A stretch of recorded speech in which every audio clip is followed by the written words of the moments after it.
Hello, welcome back to Fantasy Turf War. I was just kind of rocking it out to the intro music. You should see Susan and DJ Dove on the exit music. We're just cranking it out after the shows. But welcome to the coolest fantasy football league on the planet. Before we get started, I've got yet another note from our Commissioner Cory. Current Antarctic weather is cold as balls. Minus 44 degrees Fahrenheit ambient temp. Minus 65 with wind chill. Had to work a C-17 coming in, and it was so cold my hot hands actually froze. 5 layers of clothing, and the wind cuts right through each one of them. Stops being fun at that point. And then Cory, of course, wanted me to read this next part as Bill Murray. So I was like, so I got that going for me. Sure had to go a long way for peace and quiet. If you know, you know. And P.S., Adam is the only one of you three that lost this week, just saying. So again, those are coming from the coach's desk, the commission himself, Cory. And back to the show now. This is season 2, episode 8, our 82nd episode. And we have a lot to get through today, as is true every week. And I have my friends here to help me. So let me bring in my co-hosts, Adam from Fantasy Couriers and Susan, the Gridiron Goddess. How are you guys doing? Introduce yourselves. Hello. Go ahead, Adam. Well, I am Adam Dove. I got on here as DJ Dove. It's our fun little name that we go by for our podcast from the Fantasy Couriers weekly podcast. Just loving fantasy. I always joke it's what we created so that my wife didn't have to hear about football. That's a true story. Nice. That's awesome. I'm Susan, the Gridiron Goddess. Find me on all the socials down here. My focus is beginning fantasy football players. So if you need some help, you're just learning, getting into the game, I'm your gal. It's always great to have both of you guys back on the show week in, week out.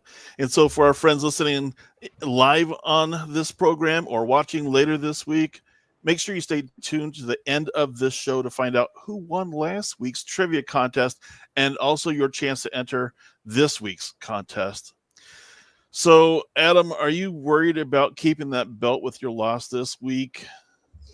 Well, the good news is I'm not competing for the belt this year. JJ Wang's representing the Couriers. I'm representing the Men's Alliance 401c ministry that I work with, that I volunteer with. So, yeah, I my team, yeah, it's not a pretty thing going on there. I'm having a couple of rough go at it, but it's week 1 and you know, when you got a team that has Lamar and everything is solid, that wide receiver 3 is where I'm a little worried. And I think Lamar will eventually throw something to Mark Andrews and Jahmyr Gibbs will show up. And my team is not chump change. So I'm not worried yet, as I think that's going to be sort of the echo of our show tonight is don't freak out. It's week 1. There were some weird things happening.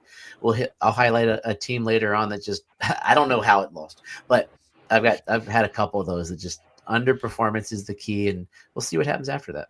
You know, Cory also wanted me to let you know that because you lost, it means you're going to be in that first batch to get the condolence letters from Cory. So I hope I don't have to get one of those, but it's inevitable, I think, for anybody to take a loss at some point in time. You never want it to be right off the bat, but this might be the best time to try to figure out who you got, what you got. Susan, how's your team doing? I won this week, and overall I was 7 of 11 wins in my managed leagues. Oh, wow. Nice. Wow. And then all 4 of my best ball leagues, I won in those too. So I'm starting out pretty good. I did have Davante and AJ Brown though, starting Thursday night. That's a tough way. I hate that on Thursdays. You were tough way to start. Your game by then. Oh, yeah, my. Tough way to start the week, but it's okay. We rebounded. I won one matchup. I won by less than a point. So wow, we're already I lost one by 0.5 or something like that. Ridiculous. I was like, and that's tough if you're on the losing side. If you win, it's like, I'll take it. Win's a win. But I'd rather lose by a blowout than by a squeaker and have to clock watch the last few minutes of the game. One of the games in one of my leagues came down to the defenses. One team had Buffalo, the other one had Ravens in that high-scoring affair on Sunday night. What a bad time to play defenses.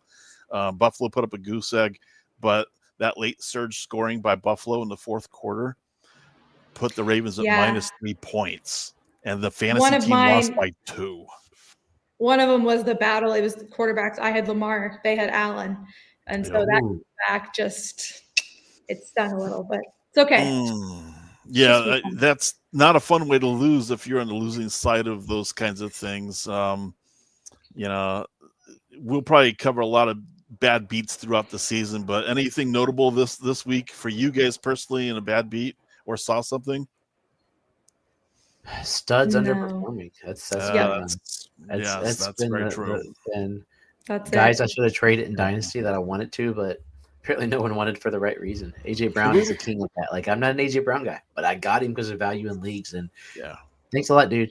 8 yards. But look to see what they ranked him as the wide receiver number. He wasn't in the top, like the top elite tier like he has been in the past. So he's still fairly high. He still was. He was high. I'm still expecting return on value. I've got a stake in that game too. And I think there'd be a lot of people just like completely demoralizing weekend for them. You and I, all three of us, we were sharing some of those things before the show today. So when is it too early to give up and admit that you failed as a fantasy team owner? Oh my gosh. Week 18. Like week 7. There's a lot of football left to be played before people should start thinking like that. Play to the end. That's right. Don't give up. You got that friend of yours that you want to mess with them. If I'm out and I'm playing against Cameron or Susan, I want them to suffer too. That's how fantasy football works. If I can mess up your rankings, that's what the point of the game is. And honestly, a lot of people don't have that mentality, which is why I've started to make, like, in our leagues, the consolation brackets do have some sort of a value. In ones that I manage, I do an auction league consolation bracket. You can earn up to 10 whole extra dollars for the auction next year, like 10, 8, 6, 4, 2. And so it gives it value to keep playing because it's a game. And I want to play all season. I don't want to stop because I want to have a reason to keep going. Especially there's nothing worse than somebody ghosting halfway through the season because my team's bad, and then you've got people who are in the hunt and they've got a path that's a cakewalk to the playoffs, and you're struggling week in, week out to play hard. I'm the type of mentality is like I'll give it my all every week. Even if I have a bad team, I'm still going to feel the team that that's my best team. I'm not going to tank it for a draft pick or what have you. I'm still going to be in it. But usually my biggest failure is just not playing the right people. And right now we're only through week 1. So it is too early. So I'm not going to beat myself over not playing this person versus that one. But there are a lot of fantasy football team owners that are trying to figure out how to pivot or how to pick up players that might help them immediately. We're here to help break some of that down for you guys on this week's show entitled Let's Do It. Who's Hot? Who's Hurt? Who's Toast? But first, let's hear a word from our partners. This week, it's Susan. Take it away. All right, let's take a quick time out to shout out to our partners at Alpha Clash, the indie comic book trading card game that turns every match into a lore-driven battle for glory. In the Alpha Clash universe, superpowered contenders collide in a fast-paced game that perfectly blends fun and competition. Build your deck, unleash devastating abilities, and outmaneuver your opponent in a game that is as much about brains as it is about bold moves. The artwork will pull you in, the gameplay will keep you coming back, and the growing global community awaits. Head to alphaclashtcg.com and start your journey today. That's alphaclashtcg.com. It's time to enter the clash. Alpha Clash has also generously donated booster packs where you at home can win starting this month. Nothing we could have done that was going to distract her. She read that like a champ. That was awesome. You got the address right too. That's the hardest part of the commercial. I'm like, am I going to say the wrong letters in order there? TCG. That's tricky. So I mentioned our primary topic tonight. Who's hot? Who's hurt? Who's toast? And so, as we're now into the regular season, we do change up our format just slightly in the show. So week 1 behind us, and it's one of the best times of the season because all of your off-season preparation, it's all gone. It's all out the window. You're done. You're done with drafts. But then you have to look at the Niners fans again. It's like, dude, what are you guys doing? We want to give you actual information to take back your team and try to gain tactical advantage for the week. So a lot happened this week. We're going to cover what we think is most relevant for you. We've talked about this before. Championships are not won on draft day. They're won by pivoting at the right time with the right moves. And as always, this show is meant to be interactive with our audience as well. So as we go through some of our takes, feel free to chime in on any of the platforms that we're streaming on. We'll pull some of those comments into the feed so we can all see and discuss. But who do you on the panel agree with? And if you don't agree with us, that's fine too. Let us know that. All right, let's dive in. So it's probably the easiest to dissect quarterbacks since they're amongst the most visible in the field. So let's discuss 4 key quarterback situations and talk about their week 1 performances on who's hot and who's toast. So let's look at Aaron Rodgers. Went on a bit of a revenge game. 22 out of 30, 244 yards, 4 touchdowns. Is he a must-add, must-start type of person? Susan. So I think it depends on who you got. If you picked up Tua as a QB2 or you picked up Trevor Lawrence as your QB2, I am dropping those guys for Aaron Rodgers. It was fun to watch him play. I am not an Aaron Rodgers fan per se, but you cannot get past 4 touchdowns. He's got some weapons around him. Who knew that was going to be the game that blew up this weekend, right? Everybody expected that to be the defensive game. I mean, Aaron Glenn of the Jets, defensive-minded head coach, and then the Steelers' defense is supposed to be really great. They did not look great this week. So that was surprising. And if the Steelers are going to stay, their defense is struggling, Aaron Rodgers is going to have to perform and is going to have to score. So he's going to have to take the team down the field. So I am in if you drafted one of those lower tier 2 quarterbacks as a QB2. I don't know that I'm relying him on week to week in a 1 QB league, but definitely as a QB2, I think he's a great option. Yeah, that's right. Like he's not a running quarterback, but even one thing that we were talking about on the Couriers in the last year, he was terrible for the quote of 3,897 yards and 28 touchdowns. That's pretty good to have as your backup or a streaming guy that you're going to have as a quarterback going through the year. And we talked about Jaylen Warren a few weeks back, and Jaylen Warren got points, but it wasn't anything impressive. Caleb Johnson fumbled his chance. And they're going to sling the rock. 2 quarterback leagues. I've got him in a couple. I got him late for a sack of potatoes, and I think I switched him into some of my rosters where I'm stuck with the guy that you before mentioned that we will talk about later, that it's too soon to talk about in this household where we cried over the worst football team playing right now in football. And we're embarrassed. I sent memes of bags on my head all weekend. But if he's, I mean, we could be talking about this in 3 weeks. How many weeks does he got to put up? Let's not give him, but let's say he gets 250 yards a week and 2 touchdowns. That's really consistent. That's what you want in a streaming quarterback. Yes, that's going to get you points. It's not going to kill you. Mm-hmm. That they will carry you through. And at what point is that less scary? Like 2-3 touchdowns a week, dude is going to throw. I'm on. He's hot. Yeah, I mean, it was just 1 week. It was great seeing the old Aaron Rodgers being able to sling the ball, pick apart the defense. I mean, masterful. At his age, you don't even think about age at that point. You think, how's he performing? It's going to have to be a little bit bigger body of work for me to be completely on the Aaron Rodgers bandwagon at this point in time. But I agree with you, Susan. I think it really comes down to who do I have on my team.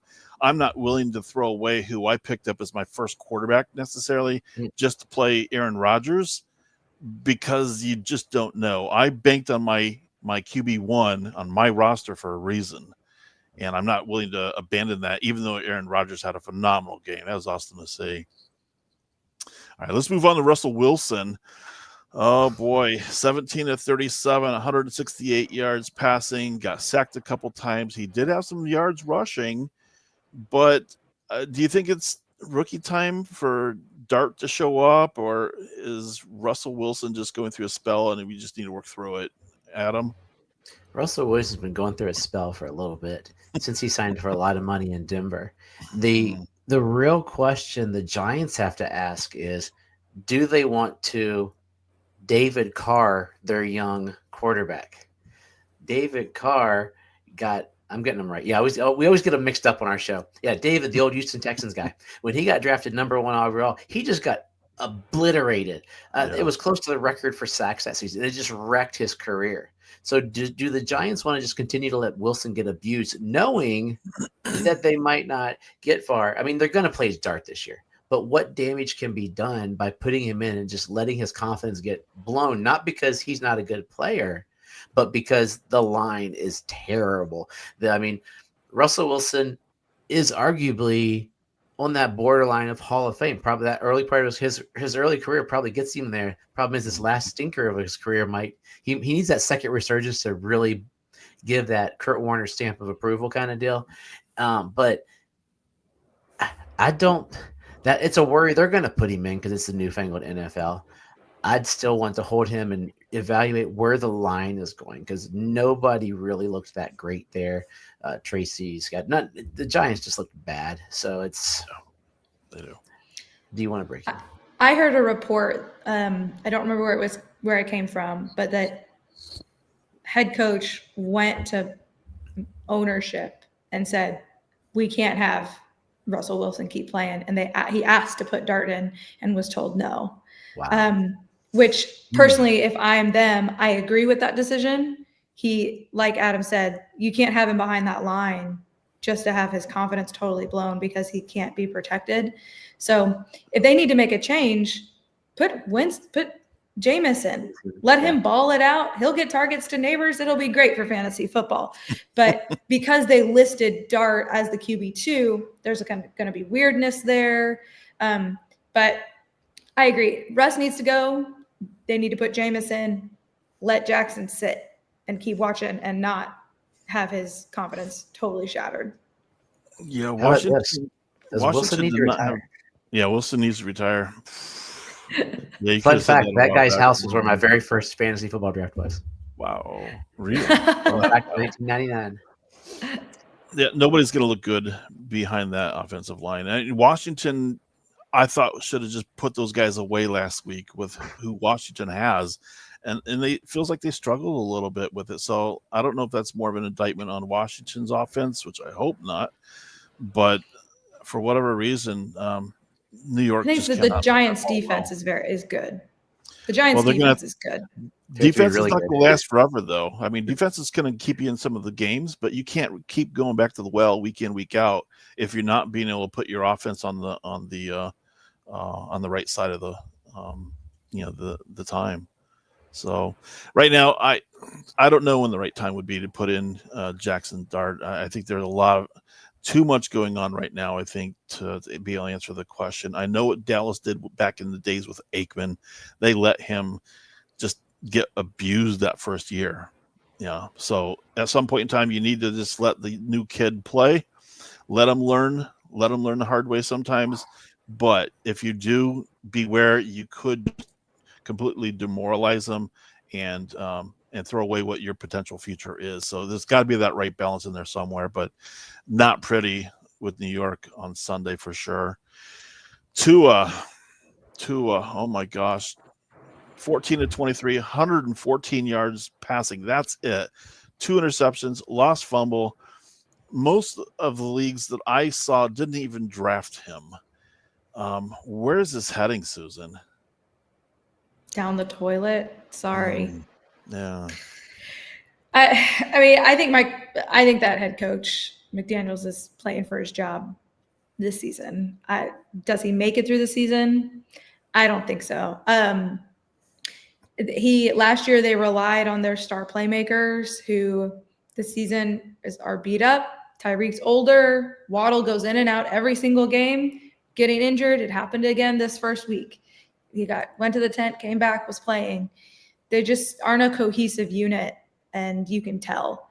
So you can't expect a team to be successful that way. And as a quarterback, he can't be functioning in that system either. So I'm afraid that it's a product of the system as well as just Tua is not the man. He's not it. He is not him.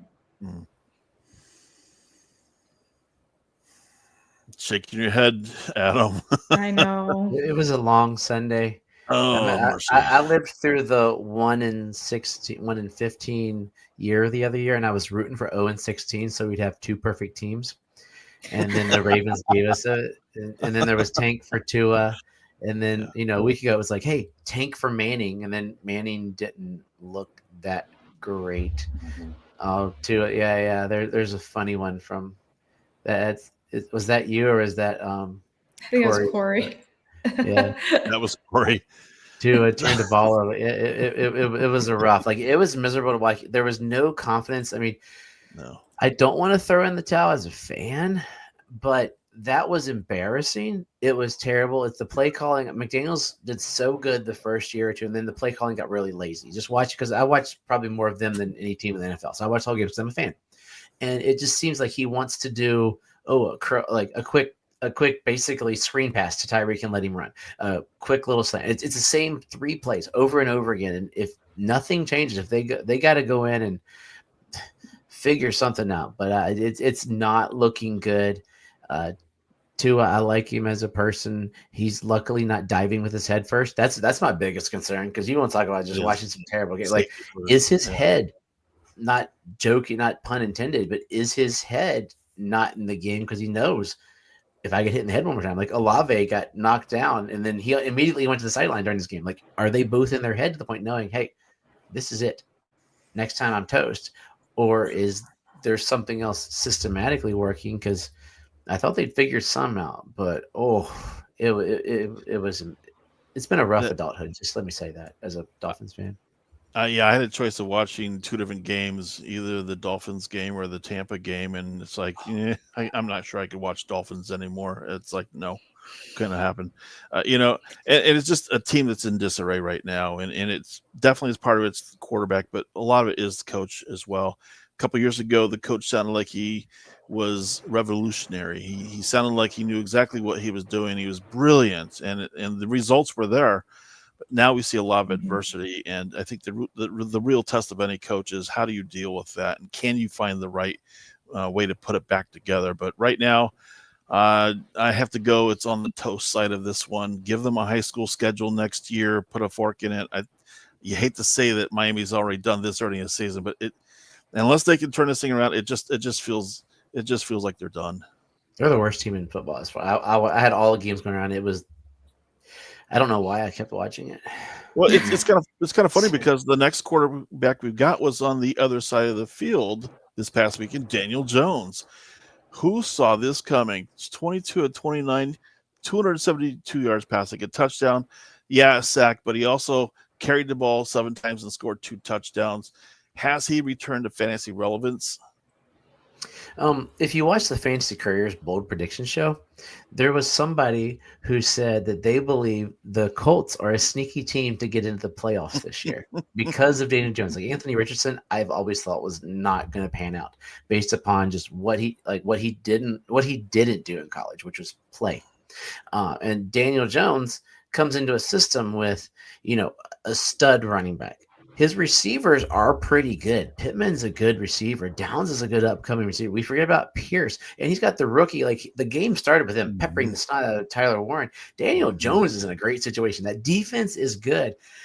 Daniel Jones, to me, falls like one player or so ahead of Aaron Rodgers in my book because he runs, because he's going to get those runs. I remember that old run years ago where he ran like all the way, that really long run, and then didn't he fumble it on the one or something stupid, but he was running and he was making all the choices, and maybe this is the Sam Darnold moment he needed. That's going to make him to go through. But yeah, he's one step above Aaron Rodgers right there with me because he runs. I saw a TikTok from a distraught Giants fan who watched the Colts game and was like, what are we doing? Like, clearly this is an us problem. Like, because Saquon left and was great. Now Daniel Jones has gone and had a great first week. So I am in a wait and see position with Daniel Jones. I have high hopes, but I am in a wait and see position. I think there are other what? Denver this week. Oh, yeah. This would be a good proving ground. Yeah. So I think give it a little more time before I decide I'm going to jump in to the Daniel Jones experience. Yeah. What better situation could he show up at after leaving the Giants? Is he's surrounded by good receiving talent. He's surrounded by good running backs to keep heat off of him, even though he still ran the ball a good number of times and scored by his own legs. This is probably the best situation that Danny Dimes could ever walk into leaving New York. So yeah, I think while we agree that Rodgers and Daniel Jones had good weeks, the flip side is Wilson and Tua toast right now, not looking good. But again, for those quarterbacks that are hot, and we just named a couple that we thought had good weeks, you've got to really measure this against what you already have. Do you have that knee-jerk reaction? Go get them off the waiver wires, because in a lot of cases, these guys are still out there. So, but I think more importantly is when you start looking at the injury situation, that's where you probably want to start shoring up your needs as opposed to adding healthy depth where you don't necessarily need it. A lot of people got hurt this past weekend. Let's talk about a few of those now. What do we know? What do we do? And how do you target to pick those guys up? So let's look at some of the notable injuries that took place. George Kittle, San Fran, he caught everything thrown to him, got a touchdown, but now because of a hamstring, he's out 3 to 5 weeks. And when you add San Francisco situation, you've got McCaffrey, another calf injury, Purdy, maybe with some dinged toes or shoulder issues, things like that. Where do you go with that? Who benefits with Kittle being out? Is it Tonjes? Is it Pearsall, or anybody?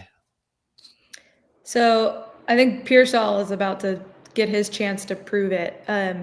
Jennings he got good news. His MRIs that all came back clear, but he had like 1 target for 3 yards or something, 2 targets it was almost non-involved. So Jennings I'm not worried about him. Jennings is borderline droppable to me, because I'm worried about the offense, especially if Mac Jones is going to be starting. Yeah. So, but Pearsall is going to be there. And then I think it's possible that you might even see some more passes for Brian Robinson. And because typically when a wide receiver or a pass catcher goes out, the running backs can benefit. I mean, McCaffrey can keep going up for sure, but I think they clearly were working Brian Robinson at least a little to spell him. So I think that we could see some more passes for Brian Robinson. But we'll talk about, I've got who we can replace Kittle with if you need somebody. Teaser. You got a teaser for everybody. Yeah. I think we all got 6% rostered on Sleeper, who we're going to be talking about. So everybody wants it. Who benefits from Kittle is everybody who is who's playing against the guy that has Kittle, aka playing against me and one of his teams. Yeah, I've got him too. And all the Fantasy Pros rankers are benefiting from me having him as my number 1 tight end this year. Like I thought, and he was showing that. He was showing that, and then he pooed out. Now, if Brock Purdy plays, the 3 guys you mentioned will benefit. If Mac Jones plays, once again, your opponents will benefit. Christian McCaffrey will probably get about a good. He got 10 targets last week. Can he get more? I would assume yes. I think what they should do is totally Kamara him and let Robinson get beat up. If he's got the calf injury, put them both in the backfield. Have them both come out. That would be the smart thing. I don't know what they're going to do. It's a smart coaching system. Pearsall will be there, but nobody else otherwise. But yeah, if Purdy's playing, keep an eye on it. You're going to play McCaffrey, and Pearsall I like, and he looked like he was going to be there. And you just pray in 4 weeks Kittle comes back and doesn't re-aggravate anything. Yeah, I liked Pearsall last year. I tried to draft him heavily as a rookie, knowing that he had so much upside, and really only Debo Samuel to contend with. And then Kittle shows up. It's like, whoa, everybody forgot about him. And now Kittle's hurt. So anybody who's got Kittle, pay attention to the injury reports, because it is a hamstring injury. So that is something that could resurrect once again later in the season. So they want to be very, very careful with any type of hamstring injury. So, but I agree. Running backs generally do get an uptick in targets, and because you've got versatile running backs at San Fran, they can take on a little bit more of the load. In fact, they have on many occasions lined up the receiver as in the running back in the receiver spot. So you can have them run a regular route many times, but right now I think jury's still going to be out on who's going to benefit the most, because they do have so many injuries at play at this point at all those key areas. So I think the consensus is with you, Susan, that maybe Pearsall, we're going to see exactly what he can prove. Let's go on. Boy, 3 plays into the game. Xavier Worthy runs into Kelsey. It's a Chiefs trend, right? There's a little size difference there. It looked bad when he got hit. It looked bad when he did not get up. Does anybody really know how much time he's going to be missing, or I where have not seen do you go that play? It just reeled Kansas City into a tizzy, because it's like that was the last thing I think they expected early in the game. So yeah, it's I thought I was reading something about the timelines are popping up, but I think it's funny. It just leads to the whole joke. Like apparently, what you do in Kansas City is you take out your own players. You don't got to get hit by anybody else. So last year, Rashee Rice got wiped out by Mahomes. So now, that was all my joke for the weekend. Now it's Worthy gets wiped out by. He's deemed day to day, so we don't even know. I think I've read on some things where it was going to be 3 weeks or so. That's Andy Reid playing with us there for a while. That's classic, Kara. Well played. Just a fresh. But see, I wasn't a giant Worthy guy anyway, so I'm not as devastated. Although, like a fool in one of my teams that was so good, I had to drop some dude, and Hollywood Brown is who I dropped. Oh no! And then after he got that drop, it was just terribly ugly. I was like, "That's okay," and then he just went off. So I think Hollywood Brown right now is your beneficiary. He's a guy to keep an eye on. If he's on waivers, you throw him on your team, and then you just go, "Okay, that's 1 week. Okay, 5 more. Rashee Rice is going to come back, and he is going to just go bonkers, because by then Worthy will be healthy." That you want to beat the Chiefs need to survive the next couple of weeks is more or less, because Pacheco didn't look good. The Chiefs, Pacheco didn't do anything astronomically great. Hollywood Brown starts to look good, and I'm like, okay, maybe Antonio's cousin's going to do good. Okay, so some stats. Hollywood had 16 of Mahomes' 39 targets in that game. Yeah, absolutely. That's insane. A 41% target market share. Like, what? He is only, all of my numbers come from Sleeper, because that's basically the only platform I play on.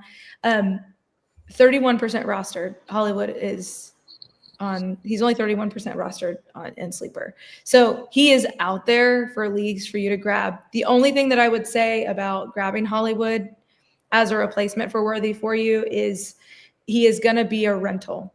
He is not going to be he's not a long-term solution for you, but he is definitely someone who is going to get the targets. He's going to be there, especially Pacheco and Kareem Hunt. I mean, they were literally a split backfield. They had the same number of carries. So I think Hollywood is going to be the one that goes through and gets that lion's share of the work. And he'll be a good option for people who maybe need somebody to fill in temporarily. Yeah, Mahomes went straight to Hollywood, no pun intended, but he has that chemistry with him. And so when Worthy went down, it was just a natural fit for him just to go with the person that he knows. And Hollywood had speed to burn. He is very quick. So, but Mahomes also spreads the ball around a lot. And I agree. This is just a rental pickup. How much is he going to regress once Worthy gets back?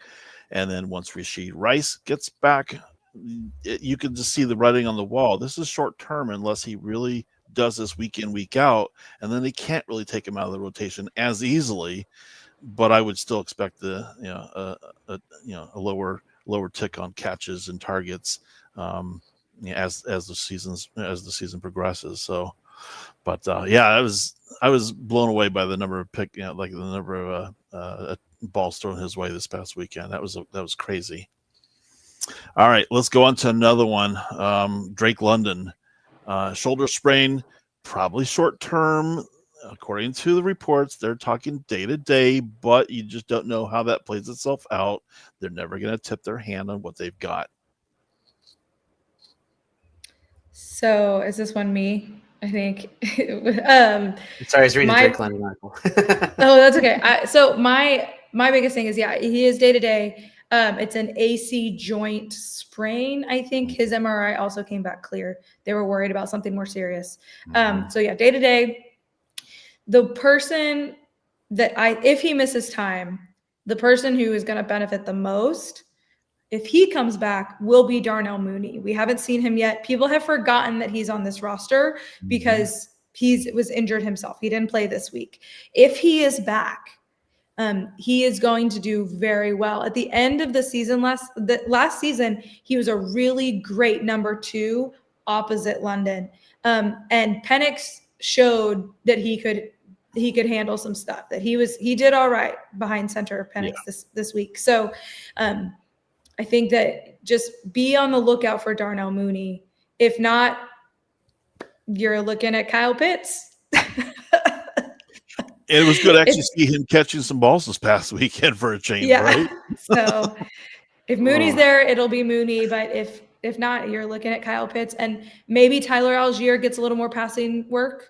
And they'll mix him in a little more. I was waiting for your Tyler Algier. I was like, where's Tyler Algier? It's always the running back. So he's coming in because I'm sure you're not starting Casey Washington or Ray McLeod of journeyman stuff. Yeah. I have a feeling we could all be surprised with this. Unless there's super coach free, Ian Rappaport would say, it's not looking like it's going to be anything bad. We could have Mooney and London back next week as a possibility. I think London sounds more possible and Mooney probable to be back. That this could be interesting to watch this team really take off. Michael Penix, who he might even be another guy sitting on waivers at places, threw almost 300 yards as the first game when he slung the ball around, and that's a great sign.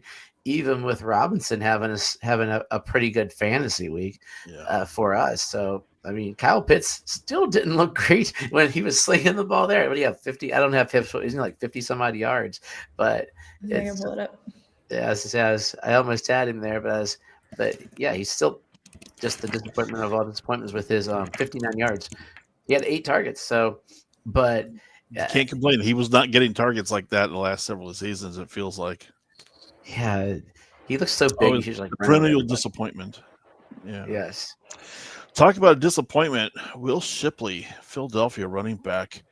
This went under the radars from a lot of people, but he's got a rib injury that news came out, and again, wasn't widely publicized. Philadelphia traded and got Tank Bigsby. It's like, no way. Yeah. What happened there? So, boy, Will Shipley going down, and he looked sharp in that first game for what he was able to play. But where do they go with Tank Bigsby, or who benefits with Shipley's absence?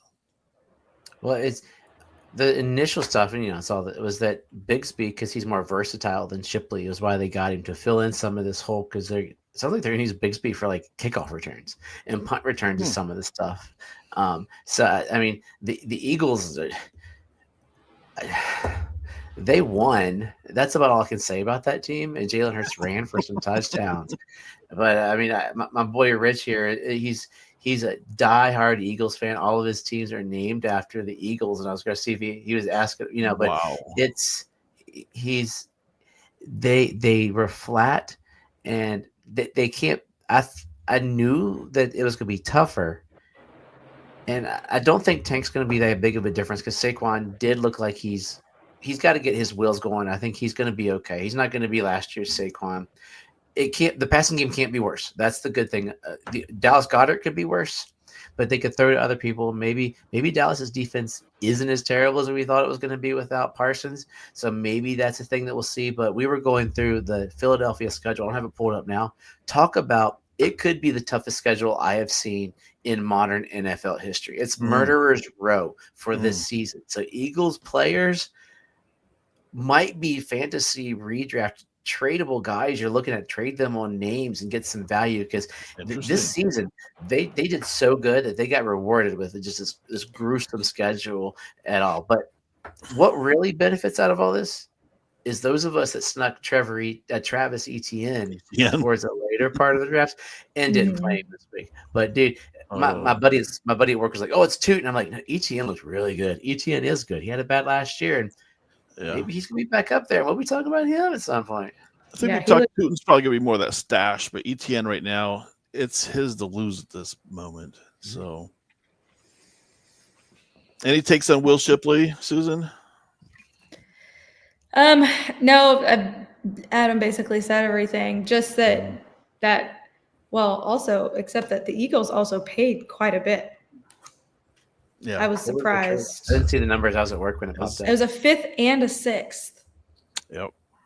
So I mean, for Bigsby. So we'll see what happens.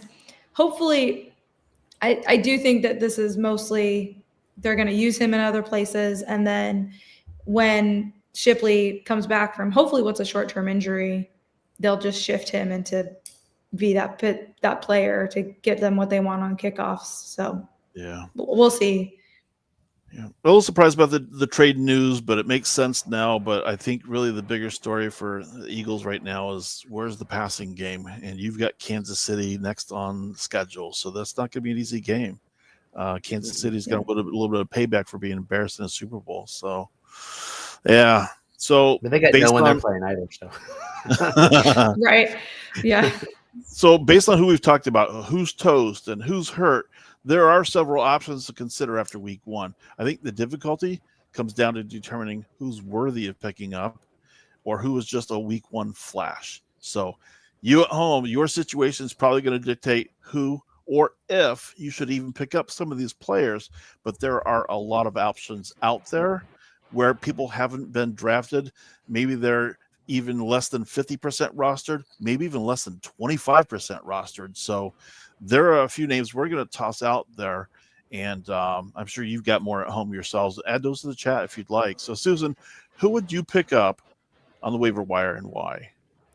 All right, so let's start with do y'all want to pick a position to go first? Should we you want me to do my one running back that I wrote down? Toss it out.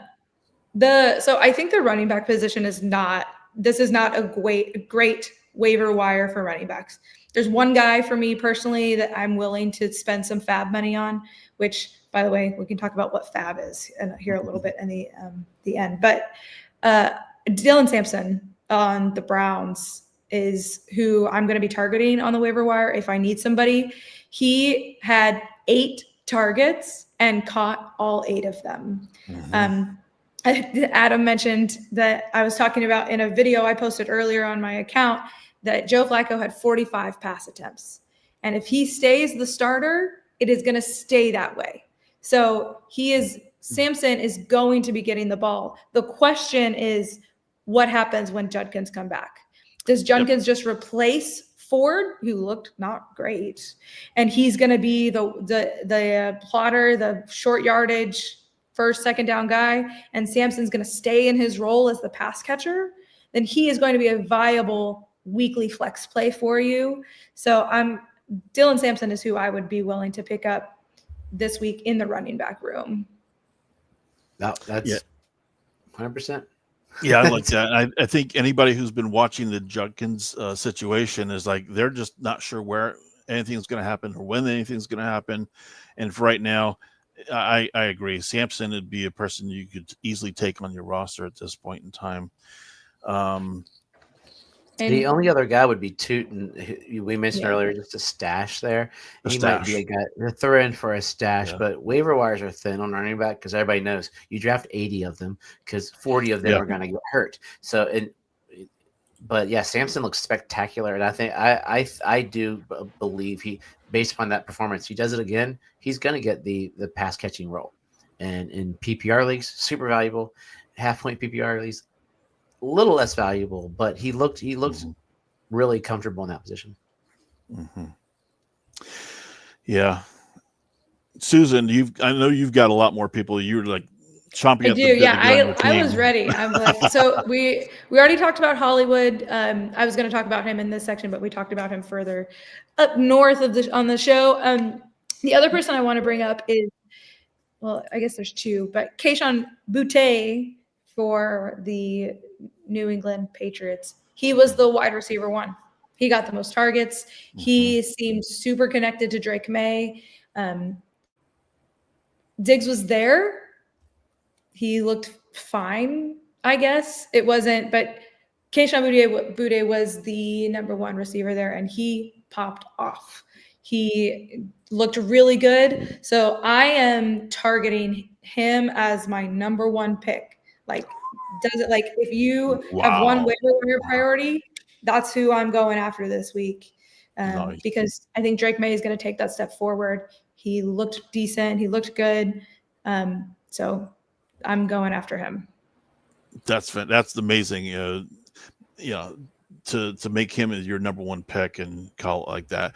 That report right now with Drake May, it started last season, so it's going to be interesting.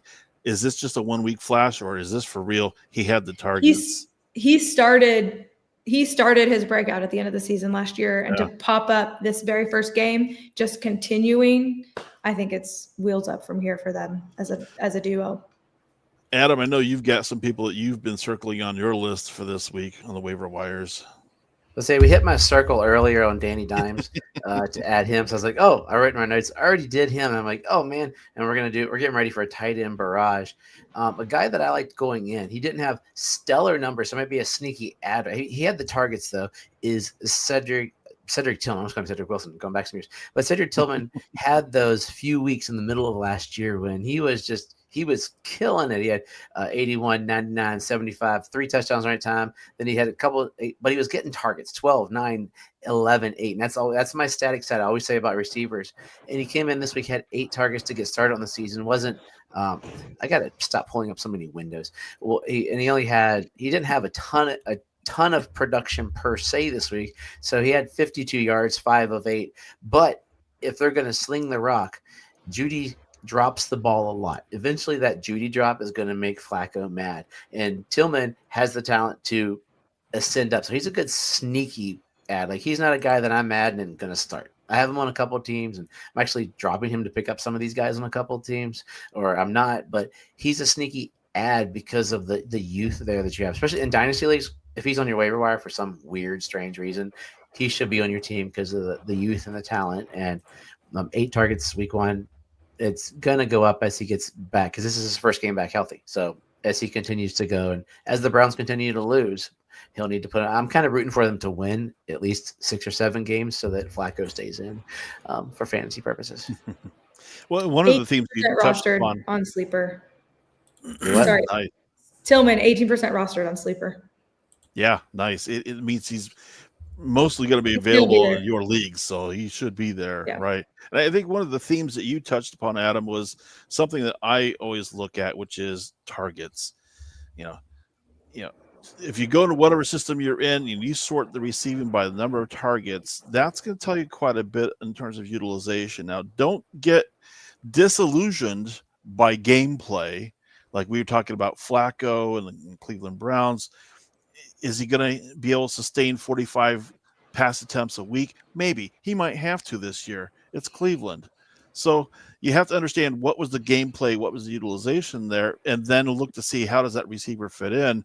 But I definitely like the utilization that all the receivers that you guys have talked about tonight have shown us. Definitely, those are things, if you're going to sit on the sidelines, not pick up somebody this week, just keep a look at the target spread. Is that consistent or not? And I think when you talk about even somebody like Quentin Johnston from the Chargers, he got a lot of looks last week, but now you've got a situation where you've got Herbert, who's throwing the ball. At least week 1 he was.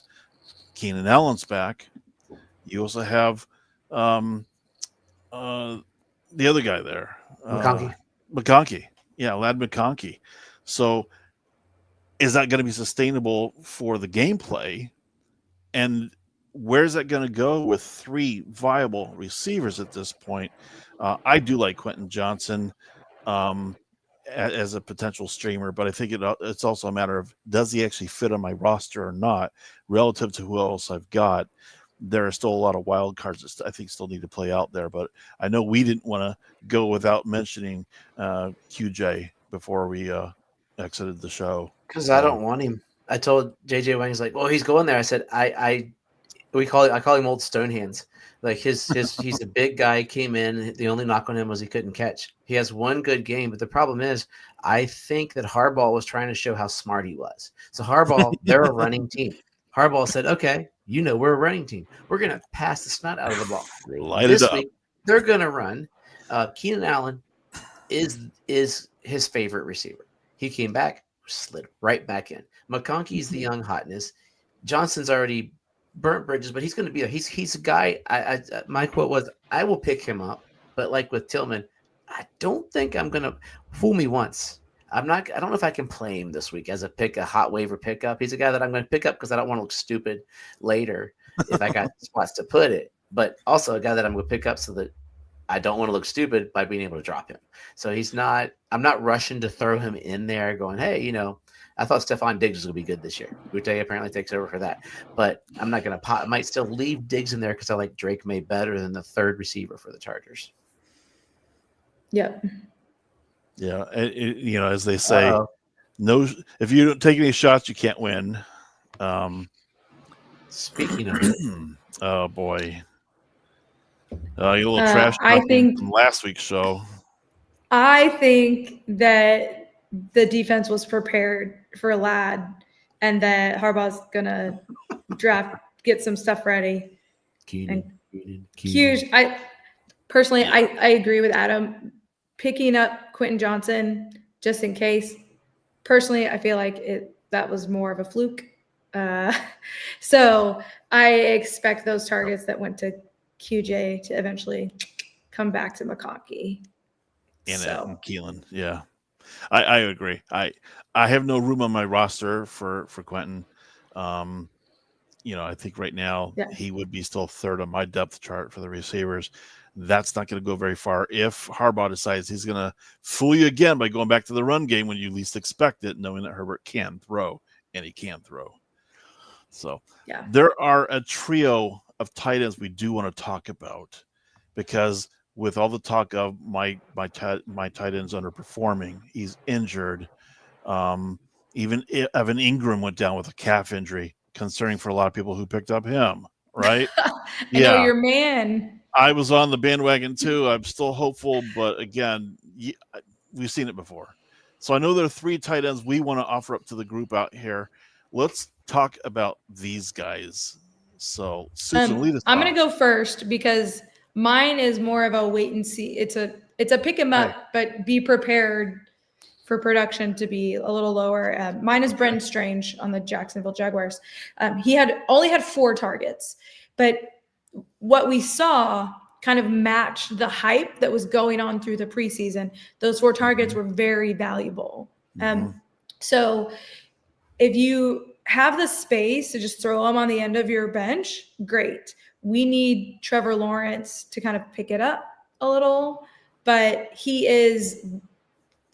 Strange is there and is gonna hopefully be the person taking advantage of some of this receiving work that isn't going to the 2 wide receivers. So it's kind of a wait and see, but if you've got the room, throw him on the end of your bench. Yeah, we talked about Trevor Lawrence trying to pick up his game even on last week's show. Adam, what would you say? Targets. Juwan Johnson got 11 targets. I'm following the targets of a not uber great quarterback in Rattler. He's not on an uber great team. He's going to need to get the ball away quick. Johnson's big. He turns around. He throws him the ball. So 8 catches for 76 yards. Nothing extravagant, but in tight ends right there, if you do half point, that's 11 points. You're doing tight end premium. You got like 15 or so points. That my math might be off, but Excuse me. But that's what'd you get? Targets, 11. I've got some waiver claims in for Johnson because of that. Too. And that's where we go. Well, and the tight ends are a feature of Kellen Moore's offenses. It is.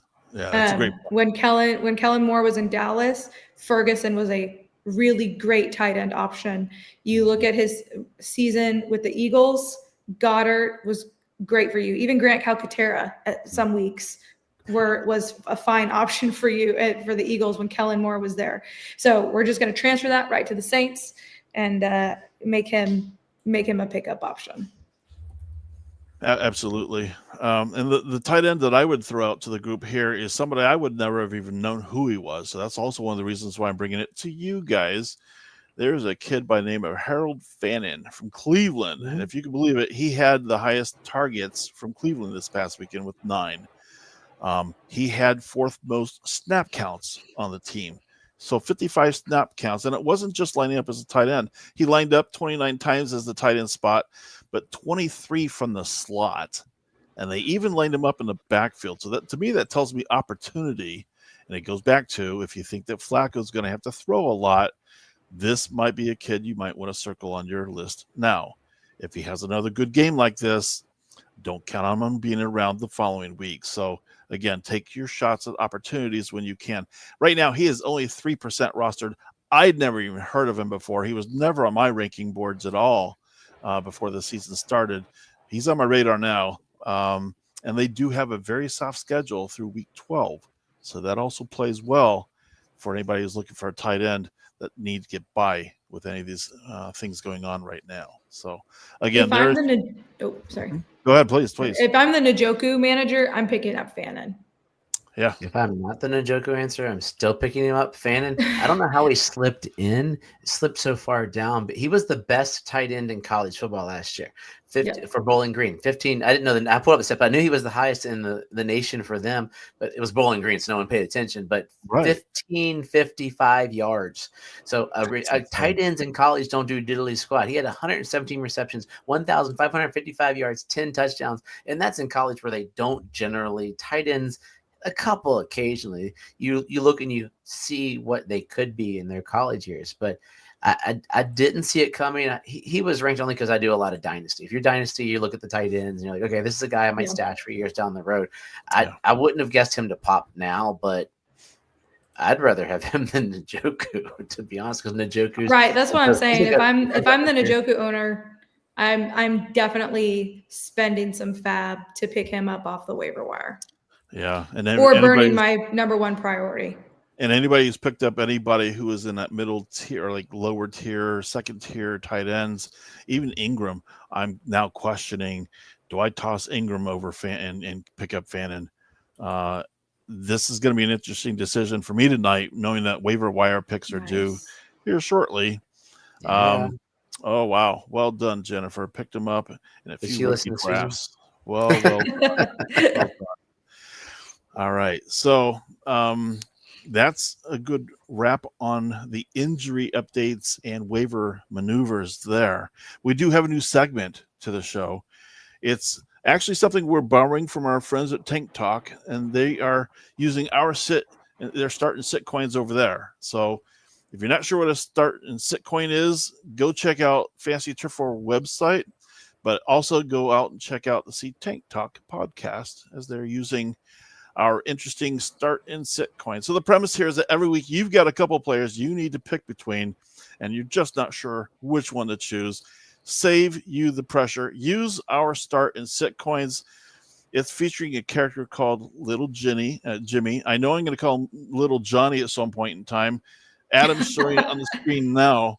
But this is a simple coin. You flip them. Whatever he lands on, you do what the player, what the player says. So if it goes well, great job. But if Little Jimmy gave you the wrong answer, not your fault. Little Jimmy did it. So the worst thing you can do is just not flip Little Jimmy at all. So you can also get your Little Jimmy start and sit coin at Fantasy Turf War, or message any of us on social medias. We'll connect you. It's only $5, and it also helps keep the light on. So this week we have one player that we're going to be flipping the coin on for week 2. And then we'll weigh on whether Little Jimmy is right or wrong. And this week's player is Davante Adams from Vegas. Last week, 4 receptions, Rams. 3 targets. Oh, sorry, Rams. Oh, that's my bad. You're right. It's all good. I'm still last year's mode here. Yeah, it's all good. Yeah, 51 receiving yards. He only caught 4 passes. That puts him 49th in receiving yards. So not very good. He's a wide receiver, 37 overall right now. They play at Tennessee. And around him, in terms of wide receiver numbers, you're talking people like Evans, Ray McLeod, Trey Tucker, Chris Olave, Jaden Reed. So not some of these things are not like the other. but what does little Jimmy say? Give it a go. All right. Flip it. He says, start. Davante Adams and the Rams. Interesting. I have Davante Adams on one of my teams, and I'm still not sure I'm willing to go with little Jimmy on this one myself. That was difficult. I haven't. He's year. A wide receiver 3 for me, and so I'm willing to start him. If he is down there, if he's going to be a flex play, great, start him. I think he'll be fine. He's going to catch the long bomb. He's going to get the likelihood of him getting at least 1 touchdown from Stafford is pretty high. So I am fine starting him if he's later, if he's lower in your draft. If he's your wide receiver 1 or 2, maybe not. I would probably try to find somebody else. But if I'm starting him as my wide receiver 3 or flex play, I say go. Yeah, I agree. So, Adam, do you trust little Jimmy? Oh yeah, I'm with Susan. We tend to agree on most things. I forget what was our disagreement. Oh, the Bears receivers. Otherwise, you're winning right now. But yeah, I was like, why are we flipping little Jimmy? That's why I said one of these things is not like the others. We're comparing Davante Adams to Mike Evans. He's going to get 1,000 yards. You just wait and see. They're going to throw him 300 times last week. Ray-Ray McLeod, nope. Trey Tucker, lucky. Chris Olave, he's 2 of the receivers. And Jaden Reed, is he going to play? And he only played what I think I saw was 38% of the snaps last week is all Jaden Reed played because of that injury he's playing through. So to me, I wouldn't flip a coin if it's between these 6 guys because you're going somebody in that range.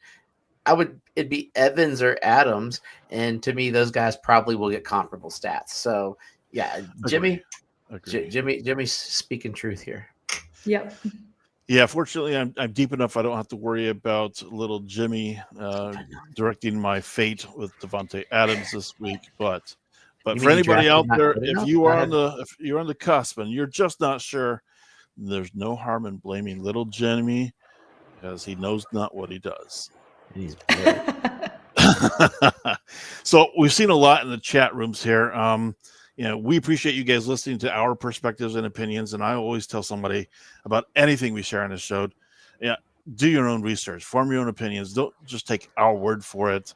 But it looks like we do have some questions out there before we get to trivia. So let's see if we can find a few and flash them up there. One. Ooh, Keon Coleman or Sutton this week? I liked what Coleman did with Buffalo, or I should say how Josh Allen used him. But are they going to be a shootout every week? I don't know. That rapport has been developing. And then you got Sutton's wide receiver 1. After 1 week, I love Coleman. I'm a Coleman guy. I traded for Coleman in some dynasty leagues, but I'd still go with Sutton because he's wide receiver 1. Let Coleman prove it again for me. Yeah. Yep.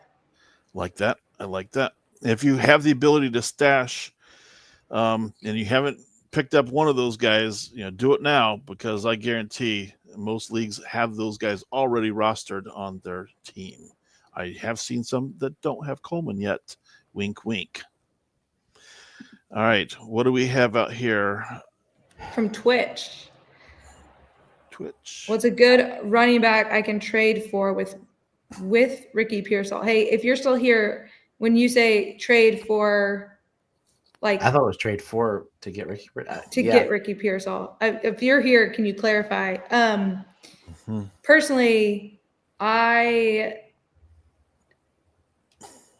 don't know that I'm willing to give up a running back. You're not going to get a primary starter. You're not. You're going to end up getting someone in a timeshare probably.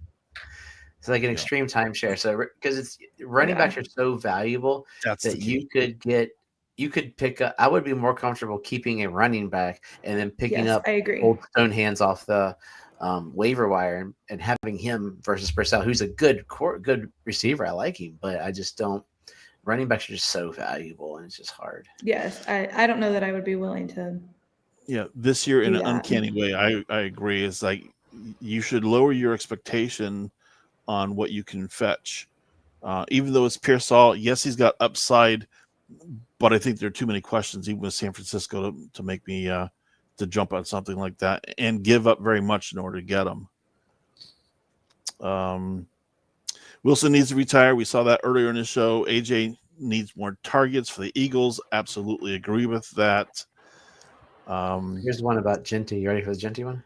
Oh, yeah. Flash the Genty one. There we This go. is interesting. Trying to make a trade to the Dak owner. To trade to Dak owner. Pickens. I'm trying to get him Pickens and K9 and K9 for just Genty. Ooh. Boy, I think running backs, again, I come back to running backs are a premium.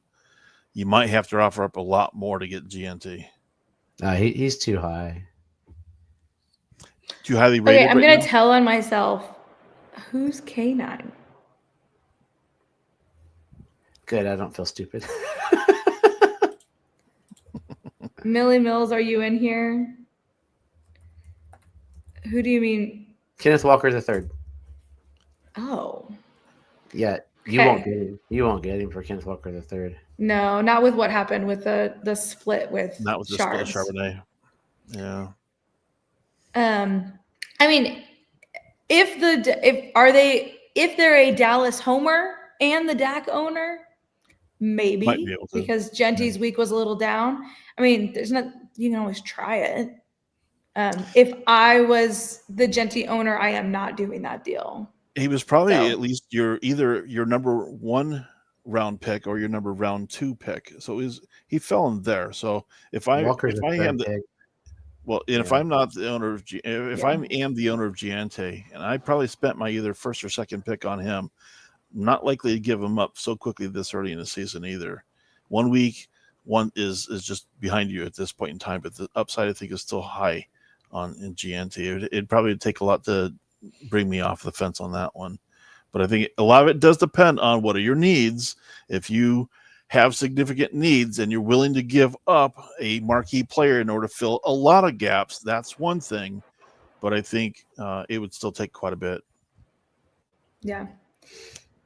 Okay, y'all want to do this last question? Yeah. And then I have something I want the people watching to help me with after this. Okay. All right, so here's the question. Send Pickens and Waddle for Tet in Dynasty. Contending in a year or two, wide receivers are Neighbor, Hunter, Odunze, and Downs.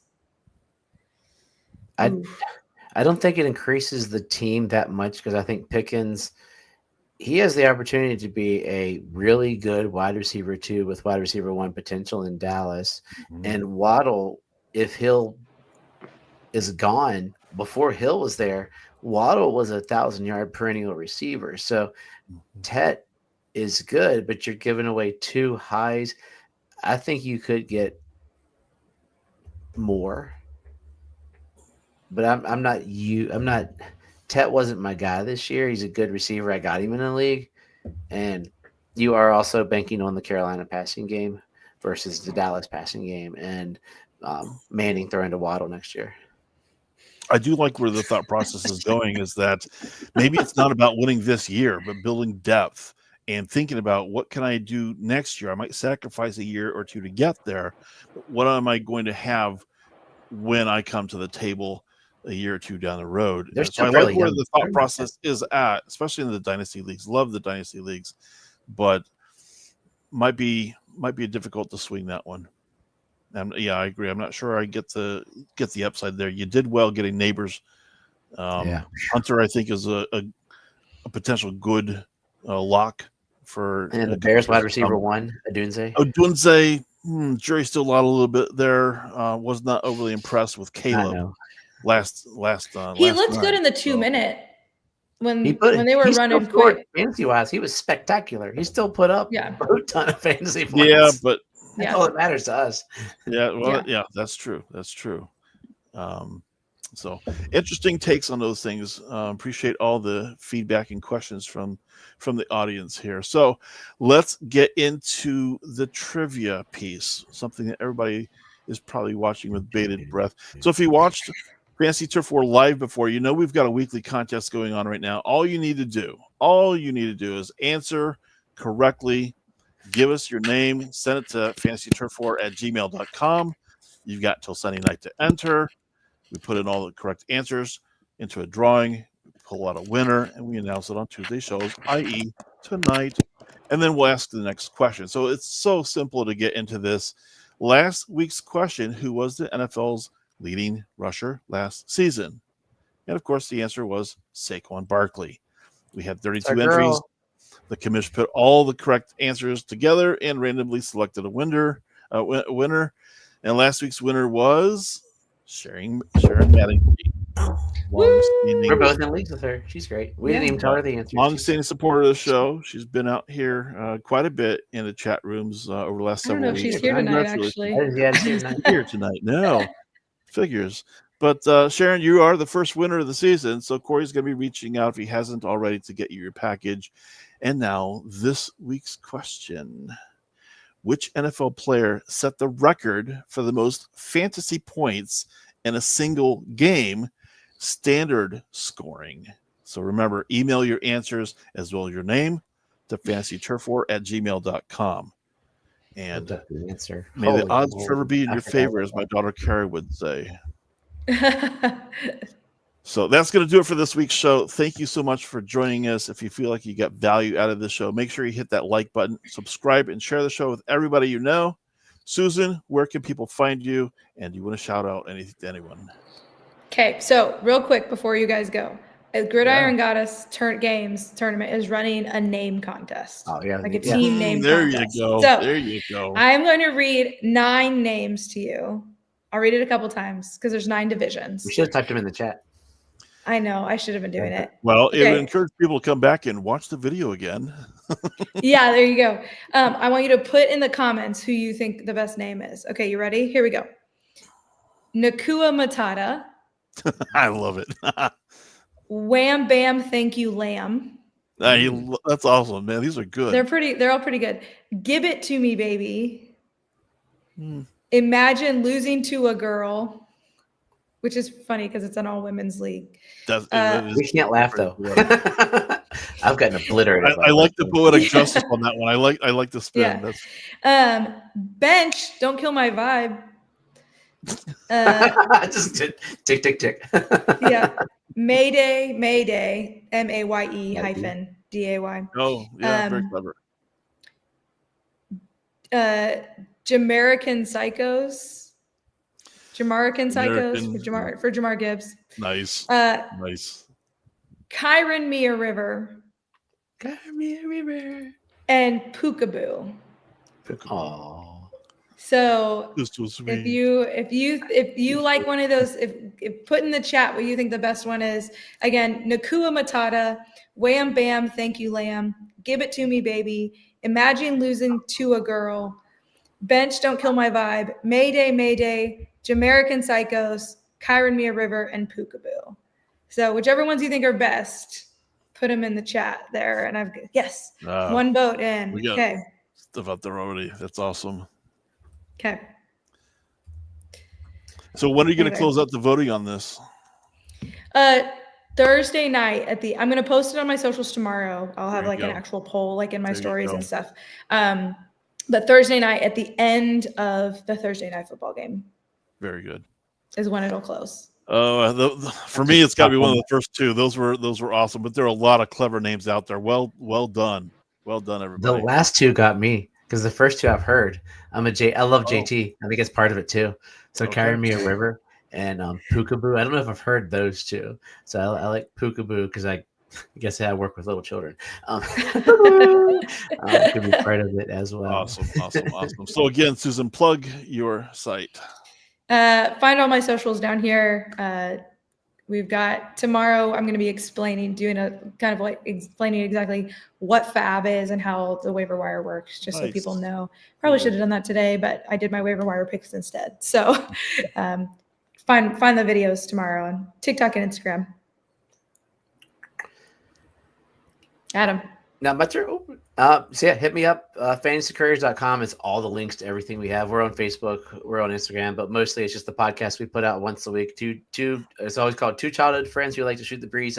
We're going to start promoting this show as almost our segue show, because we do a show on Sunday night because his girl's playing soccer. He's gone all week. So our show is basically sort of a wrap up. And this week we did a show called For Real or Faux Real. So he has different segments, and that's pretty much our Sunday night. We have to do it before the Sunday night and Monday night games, but it gives us sort of a wrap of the day in the terrible Thursdays usually. This week's early games weren't too terrible. Well, Phillies were, the Eagles were, but it's just, so I'm gonna be like, hey, and now if you want to hear about waiver wires, check out Fantasy Turf 4 on Tuesday night. So we used to do a Thursday show, but being dads gets in the way of things, liking our kids, loving our kids, whatever it is that we love them. Sometimes we love them all the time. Sometimes liking, but I like my kids right now. All right. Great work, guys. And of course, I'm Cameron Bassett, supporting Shelter Dogs for Veterans.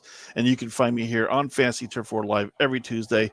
Make sure you're checking out our pages for the Week 1 League Updates video coming directly from Cory tomorrow.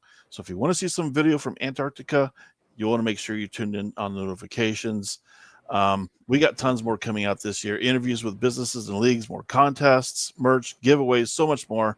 And as Cory closes it out each week, and I will ad-lib a little bit here, be excellent to each other, be kind, and until the next time, keep moving forward. See ya. And now it's our time to rock it out to the exit music. Woohoo! Have a good one ahead, and have a good rocking week yourselves. Bye now.